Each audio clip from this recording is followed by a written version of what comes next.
Hello students, hi, how are you? I hope you all are good. So मेरा नाम है हर्षित और स्वागत है आपका मेरे यूट्यूब चैनल बायोलॉजी क्लासेस में।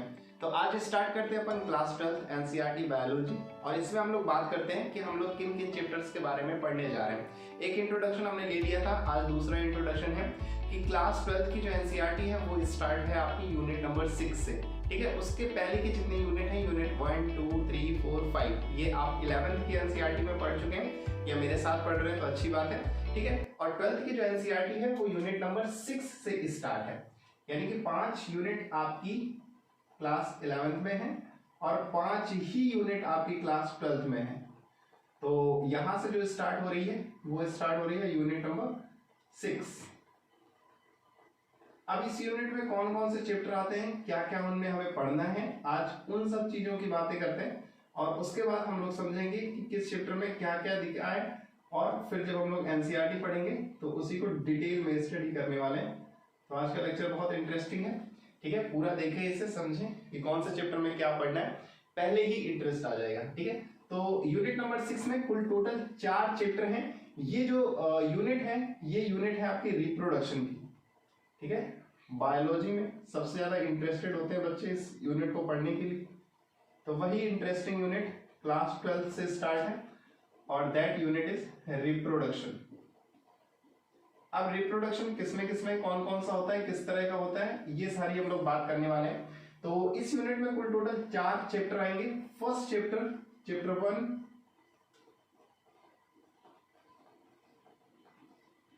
चैप्टर 1 है आपका रिप्रोडक्शन इन ऑर्गेनिज्म।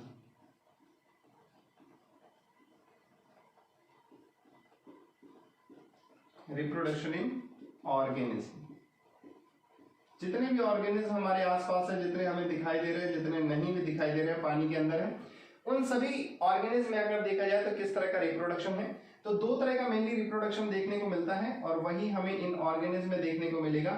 उनमें से कोई एक होगा। First one is asexual reproduction,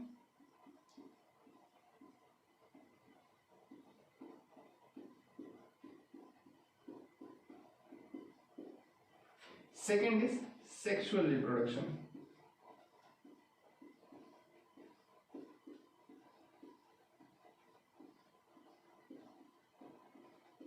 ठीक है, तो चैप्टर 1 में जो हम लोग पढ़ने वाले हैं वो बेसिकली एसेक्सुअल रिप्रोडक्शन और सेक्सुअल रिप्रोडक्शन के बारे में बात करने वाले हैं।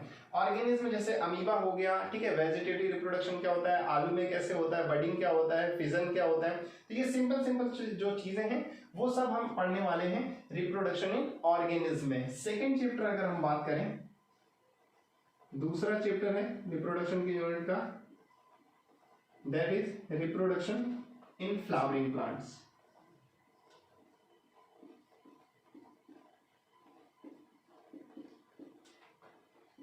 रिप्रोडक्शन इन फ्लावरिंग प्लांट्स, नाम से कुछ समझ में आ रहा होगा। ठीक है, कि जो भी प्लांट्स हैं जिनमें फ्लावर्स वगैरह निकलते हैं उनमें कैसे रिप्रोडक्शन होता है, क्या चीजें होती हैं। पॉलन ग्रेन्स के बारे में अगर आपने सुना है तो अच्छी बात है, नहीं सुना है तो याद रखिएगा कि जितने भी फ्लावरिंग प्लांट्स होते हैं उनमें रिप्रोडक्शन के लिए पॉलन ग्रेन्स की जरूरत होती है। पॉलन ग्रेन्स एक जगह से उड़ करके दूसरी जगह जाते हैं, यानी कि मेल से पॉलन ग्रेन्स रिलीज होते हैं और फीमेल के पास जाते हैं और वहां पर रिप्रोडक्शन होता है। और कई बार पॉलन ग्रेन्स पानी में भी जाते हैं, ठीक है, तो पानी में भी रिप्रोडक्शन होता है। तो ये सारी चीजें बेसिकली अगर हम लोग बात करें, हम लोग बात करने वाले हैं इसमें पॉलन ग्रेन्स की। ठीक है, और ये पॉलन ग्रेन्स सिर्फ रिप्रोडक्शन के काम नहीं आते बल्कि ये पॉलन टेबलेट्स के रूप में भी हमें देखने को मिलते हैं। जितने भी एथलीट्स वगैरह हैं, ये जो स्पोर्ट्स पर्सन होते हैं ना, भागा दौड़ी करते हैं, ये लोग पॉलन की टेबलेट्स भी लेते हैं। तो हम लोग देखेंगे पॉलन ग्रेन में ऐसा क्या पाया जाता है जिसकी वजह से ये स्पोर्ट्स पर्सन पॉलन ग्रेन की टेबलेट्स तक लेते हैं। ठीक है, इससे पावर इंक्रीज होती है, इसलिए जब भी स्पोर्ट्समैन खेलने जाता है या कोई भी बॉक्सिंग चैंपियन बॉक्सिंग में उतरने वाला होता है तो उससे पहले उनका एक टेस्ट होता है। ठीक है, तो चेक किया जाता है उन टेस्ट में कि क्या ये कोई पावर के कैप्सूल तो नहीं खाए हैं, क्योंकि ये सारी चीजें ब्लड में पता चल जाती हैं।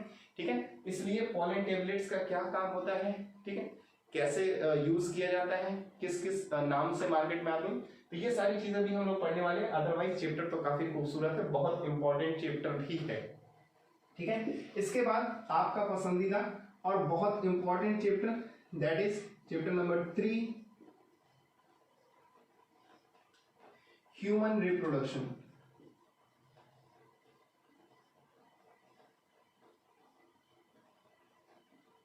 Human reproduction.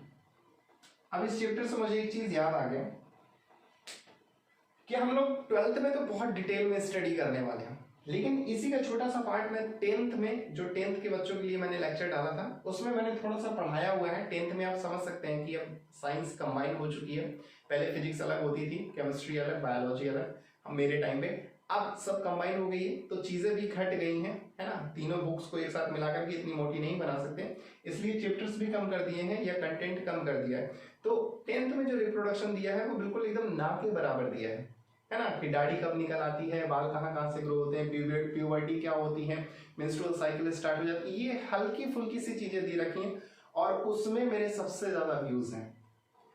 मतलब मेरे समझ में नहीं आता कि 10th के बच्चे देख रहे हैं, चलो ठीक है, मैं यूट्यूब चलाता हूँ और मुझे समझ में आता है कि किस एज ग्रुप के लोग वो वीडियो देख रहे हैं।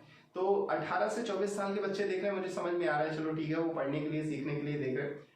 24 से 35 साल के लोग पता नहीं क्या देख रहे होते हैं उसमें।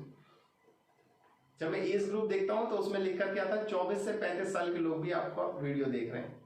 ठीक है, तो बहुत एक्साइटेड होते हैं इस चैप्टर को पढ़ने के लिए, इसके बारे में जानने के लिए। तो हम लोग डिटेल में स्टडी करेंगे, वो चीजें जानेंगे जो शायद आपने ना सुनी होंगी और ना पढ़ी होंगी। ठीक है, तो बहुत सारा डिटेल में हम लोग स्टडी करने वाले हैं। बेसिकली अगर हम लोग बात करें ह्यूमन रिप्रोडक्शन की, तो ह्यूमन में दो चीजें आपको देखने को मिलेंगे, one is male, other is female. ठीक है, नॉर्मली दो देखने को मिलते हैं जिसमें रिप्रोडक्शन होता है। ठीक है, देखने के लिए तो ट्रांसजेंडर भी ह्यूमन ही होते हैं, लेकिन उनमें रिप्रोडक्शन नहीं होता। That's why we are talking about only male and female. ठीक है, अगर मेल में बात करें तो स्पर्म जरूरी होते हैं। ठीक है, फीमेल में बात करें तो ओवम होता है। अब स्पर्म कैसे बनते हैं, that process is called spermatogenesis.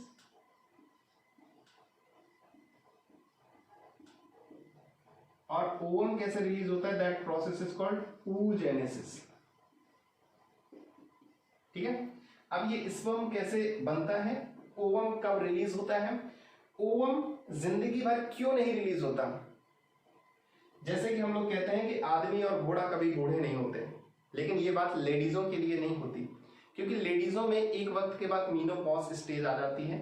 ठीक है, उसके बाद वो प्रेग्नेंट नहीं हो सकती हैं, that age is around 45 to 55।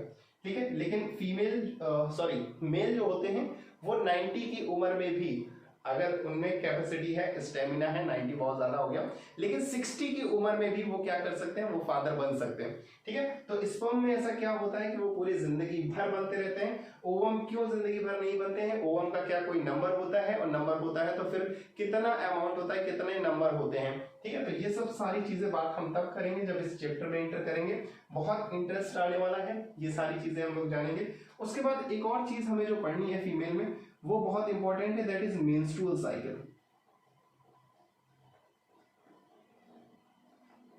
ठीक है, menstrual cycle, menstrual cycle usually आप लोगों ने सुना होगा 28 डेज की होती है। और एक और इंपॉर्टेंट चीज मैं आप लोगों को बताऊंगा मेंस्ट्रुअल साइकिल में, जो आपकी 12th की एनसीईआरटी में नहीं थी, हम लोग बियॉन्ड एनसीईआरटी भी बात करेंगे। और एक कॉमन सी बात आप जानते हैं क्या, कि जो गर्ल्स हॉस्टल में लड़कियां रहती हैं उनमें ज्यादातर एक चीज देखने को मिलती है कि उनकी मेंस्ट्रुअल साइकिल जो होती है वो एक ही डेट को स्टार्ट होती है, अप्रॉक्स 1-2 दिन आगे पीछे होती है, लेकिन नॉर्मल सबकी डेट एक ही हो जाती है। ऐसा क्यों होता है, क्या फिनोमेना, क्या उसका टॉपिक होता है, ये सारी चीजें हम लोग बात करने वाले हैं। ठीक है, तो बहुत इंटरेस्ट आएगा।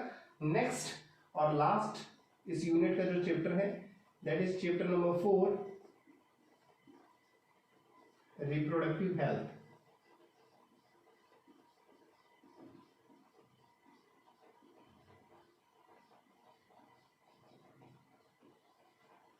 ठीक है, वैसे तो इस चैप्टर को पहले बनाना चाहिए, बाद में ह्यूमन रिप्रोडक्शन देना चाहिए, लेकिन एनसीईआरटी ने पहले ह्यूमन रिप्रोडक्शन दे रखा है। शायद इस वजह से दे रखा होता है क्योंकि हेल्थ की जानकारी के लिए आपकी उम्र होना चाहिए, लेकिन रिप्रोडक्शन के लिए आप 13 साल से 14 साल से स्टार्ट कर सकते हैं क्योंकि प्यूबर्टी आ जाती है। लेकिन हेल्थ के बारे में जानने के लिए वो उम्र में आप नहीं समझ सकते कि ये चीजें क्या है, इसलिए उन्होंने शायद बाद में चैप्टर दिया है। बाकी क्या लॉजिक है मुझे नहीं पता, ये मुझे ऐसा लगता है। खैर रिप्रोडक्टिव हेल्थ, ठीक है, ह्यूमन रिप्रोडक्शन में कुछ चीजें होती हैं रिप्रोडक्शन के लिए, वो सारी चीजें आपको पता है, बाकी हम लोग पढ़ेंगे, ठीक है। लेकिन रिप्रोडक्टिव हेल्थ, अगर रिप्रोडक्शन करना है तो हेल्थ भी जरूरी है। आपने एड्स का नाम सुना होगा, काफी भयंकर बीमारी है, ये भी आप लोग जानते होंगे, ठीक है। तो एड्स ना हो, उसके बाद और भी सारी बीमारी होती हैं जैसे एसटीडी, सेक्सुअली ट्रांसमिटेड डिजीजेस बहुत सारी होती हैं, वो ना हो तो उससे बचने के क्या क्या उपाय हैं, ठीक है, कौन कौन से प्रोसीजर हैं कि ये सब ना हो। बल्कि कुछ लोग ऐसा भी चाहते हैं कि और ऐसी क्या क्या चीजें होती हैं जिससे हम लोग फादर ना बने, ठीक है, कोई अभी रिलेशनशिप में है या अभी बच्चा नहीं चाहते हैं, ठीक है, तो क्या क्या प्रोसीजर हैं, क्या क्या चीजें हैं कि हम लोग बच सकते हैं, यानी कि इंटरकोर्स तो हो लेकिन प्रेगनेंसी ना हो। तो ये सारी चीजें हम लोग कैसे बात करेंगे, ये सारी चीजें हम लोग बात करेंगे रिप्रोडक्टिव हेल्थ में। तो रिप्रोडक्टिव हेल्थ में जो हम लोग बात करने वाले हैं वो टॉपिक है आपके जैसे कॉन्डोम्स, ठीक है, कॉन्डोम्स दोनों होते हैं, मेल और फीमेल दोनों के लिए होते हैं। उसके अलावा हम लोग बात करेंगे एसटीडीज, ठीक है, सेक्सुअली ट्रांसमिटेड डिजीजेस, उसके बाद एड्स की बात करेंगे, ठीक है, एचआईवी के थ्रू फैलता है, ह्यूमन इम्यूनोडेफिशिएंसी वायरस।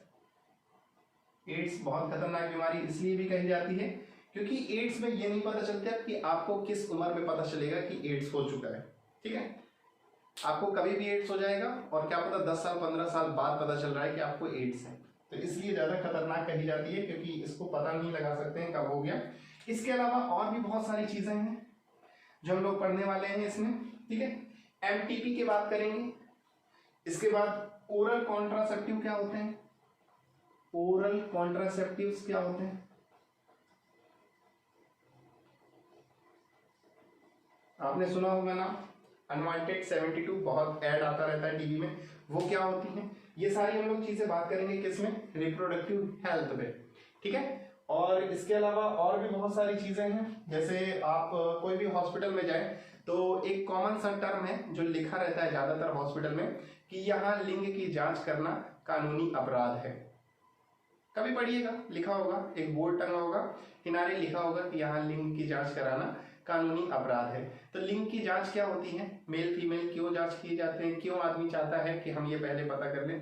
गांव में तो अलग प्रथा होती है, ठीक है, कि बहुत सारी लड़कियां हैं, अब हम और लड़की नहीं चाहते हैं इसलिए पहले लिंग की जांच करा लो कि अगर लड़की है तो अबॉर्शन करा लो, ठीक है। अबॉर्शन कब किन केस में आपके लिए जरूरी होता है या किस केस में लीगल होता है, जरूरी नहीं, लीगल एक अच्छा टर्म है, तो किस केस में अबॉर्शन लीगल होता है, किस केस में इलीगल होता है, ये सारी हम लोग बात करेंगे रिप्रोडक्टिव हेल्थ में, ठीक है। तो ये कुल टोटल 4 आपके चैप्टर हैं जो हमें इस रिप्रोडक्शन की यूनिट में बात करने हैं, और कल या नेक्स्ट जब भी आपका लेक्चर आएगा तो उसमें हम लोग स्टार्ट करेंगे रिप्रोडक्शन इन ऑर्गेनिज्म, ठीक है। बहुत मजा आने वाला है, बहुत डिटेल में हम लोग स्टडी करने वाले हैं और इंटरेस्ट तो बहुत ज्यादा आने वाला है, इसलिए मेरे साथ बने रहें और इसी के साथ इंतजार करें, जल्दी नेक्स्ट लेक्चर आएगा। थैंक यू, पढ़ते रहें।